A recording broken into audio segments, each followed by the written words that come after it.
மாதா பிதாவும் என் மன்னனும் தெய்வமும் நீதான் என ரமண நின்மலனே பேதையேன் உள்ளத்து உணர்த்தினை ஓவலர உணர்வு என் உள்ளத்து உருமாறு அருள். அன்பார்ந்த ஸ்ரீ ரமண பக்தர்களுக்கு என்னுடைய மனமார்ந்த பணிவான வணக்கங்களை தெரிவித்துக் கொள்கின்றேன். ரமண அனுபவம் தொடர்கிறது.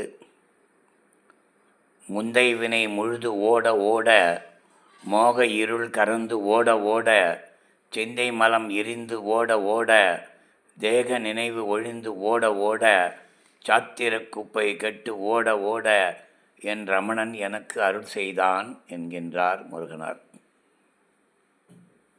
பகவானோட சேர்ந்ததுக்கப்புறம் நம்மளுடைய வினைகள் எல்லாம் முழுமையாக அழிந்துவிடும்.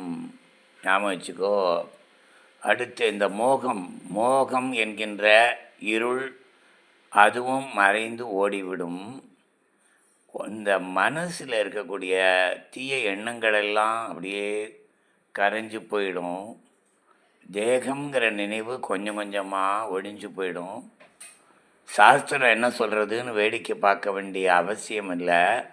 ரமணன் சொல்வதே சாஸ்திரமாகிவிடும். அந்த அளவுக்கு நான் பகுத்தறிவோடு பகவானோடு சந்தோஷமாக இருப்பேன்னு முருகனார் சொல்கிறார். ஏனென்றால் ரமணன் அருள் இருந்தால் எந்தை ரமணன் அருள் எய்தினோர் எக்காலும் சிந்தை கலங்கி தெருமரார். அவர்கள் பயப்படவே வேண்டாம். இப்போது இந்த ரிட்ரீட்டுன்னு சொன்னேன், அது தமிழில் ஆன்மத்தங்கல், இன்னும் சொல்லணுன்னா ரமணத்தங்கல், ரமணனோடு சந்தோஷமாக ஒரு நாள் தங்குவது என்பது பொருள். அப்போது பகவானோடையே இருக்கோம். அதுக்கப்புறம் எந்த ரமணன் அருள் எய்தினோர் என்ன நடந்தாலும் பகவான் செய்கிறார். எக்காலும் எந்த நேரத்திலும் எப்பொழுதும் சிந்தை கலங்க மாட்டார்கள், மயக்கத்தில் ஆழ மாட்டார்கள், அறிவில்லாமல் நடந்துக்க மாட்டாங்க. சிந்தை கலங்காது, எந்த விதமான மயக்கமும் அடைய மாட்டார்கள், சந்தோஷமாக அவர்கள் இருப்பார்கள் என்கிறார் முருகனார். இதெல்லாம் ப்ராக்டிக்கல். பகவானோடு இருக்கணும்.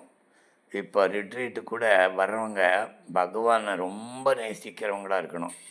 கம்ப்ளீட்டாக பகவானுக்கு சரண்டர் பண்ணனாலும் பார்ஷியல் சரண்டர் பண்ணினவங்க இங்கே வந்து முழுமையாக அதுக்கப்புறம் சரண்டர் ஆகணும்.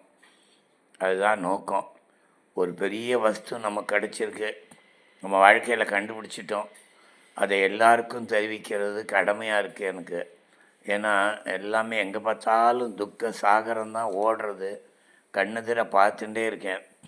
அதுக்கு நடுவில் என்ன தான் நடக்கும் நடக்கட்டுமேன்னு சொல்லி இருக்கிறதுக்கு ரமணனை விட்டால் வேறு வழி இல்லை.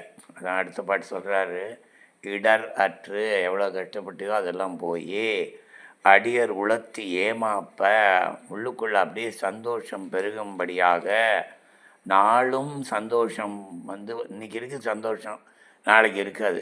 அதுதான் உலகத்தில் இருக்கக்கூடிய சந்தோஷம். இன்றைக்கி சந்தோஷமாக இருக்கும், பையனுக்கு சீட்டு கிடச்சாச்சு, இப்போ இன்னும் மெடிக்கலில் சேர்ந்துட்டா அப்படி இப்படின்னு. மறுநாள் ஃபீஸ் கட்டும்போது கொஞ்சம் தகராறாக இருக்கும்.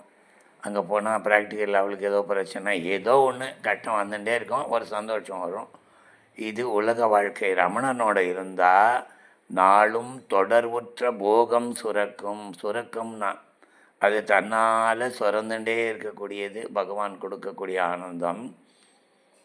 பழருற்று அழிய நான் பொய்யில் அழுங்குறாது.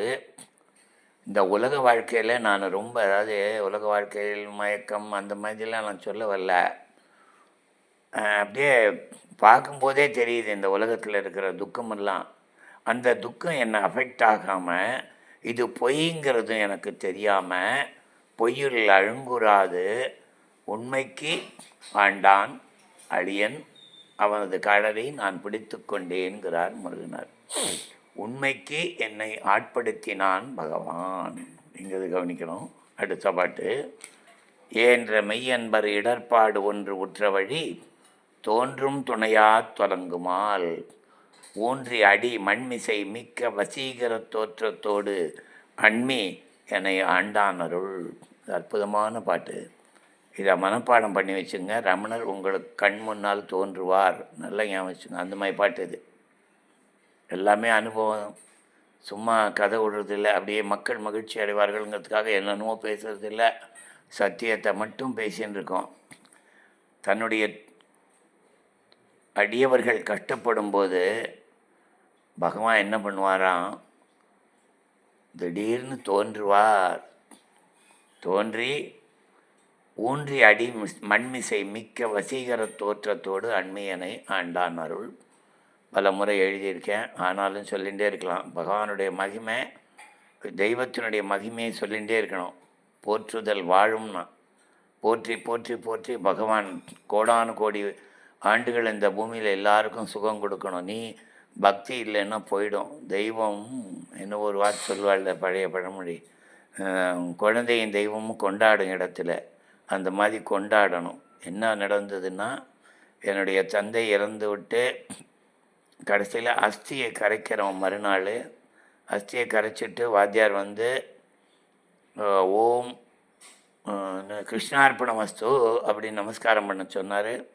நான் என்னை அறியாமல் ஓம் ரமணார்ப்பணமஸ்துன்னு ஒரு நமஸ்காரம் போட்டேன். கடைசியாக முழுக்கு போடுறது எல்லாம் முடிஞ்ச உடனே இப்படி முழுக்கு போட்டுட்டு அப்பாவோட அஸ்தியும் போச்சு, எலும்பு எல்லாம் போச்சு அப்படின்னு கவலையாக மேலே ஏறி வரேன். அங்கே நின்று இருக்கார் பகவான். கொள்ளிடக்கரையில் அந்த சுப்பிரமணியர் கோயில் இருக்குது, அது பக்கத்தில் நிற்கிறார் பகவான். நின்று என் பேர் சொன்னியா, நீ ஏன் கவலைப்படுற அப்படின்னு 2 விதமான அன்போடு என்னை பார்த்தார். நான் ரொம்ப அசந்து போயிட்டேன். இனிமேல் அப்பாவுக்கு மோட்சத்துக்கு போகணும், இது சர்ப்பணம் பண்ணணும், தவசம் பண்ணணும், எல்லாமே தாண்டி போச்சு. என் பகவான் நான் பார்த்துக்கிறேன்டா உங்கள் அப்பாவைன்னு சொல்லிட்டான். இதுக்கு மேலே என்ன வேணும்? ஊன்றி அடி மண்மிசை. அதே போல் அந்த குச்சியை மண்ணில் ஊன்றி பகவான் காட்சி கொடுத்தார். இதுதான் பகவான் தோன்றும் துணை. நீங்களும் வருத்தப்பட்டால் பகவானுடைய தீவிர ரசிகர்களாக, பக்தர்களாக, அடியவர்களாக இருந்தால் பகவான் நிச்சயமாக தோற்றம் கொடுப்பான். ஓம் நமோ பகவதே ஸ்ரீ ரமணாய.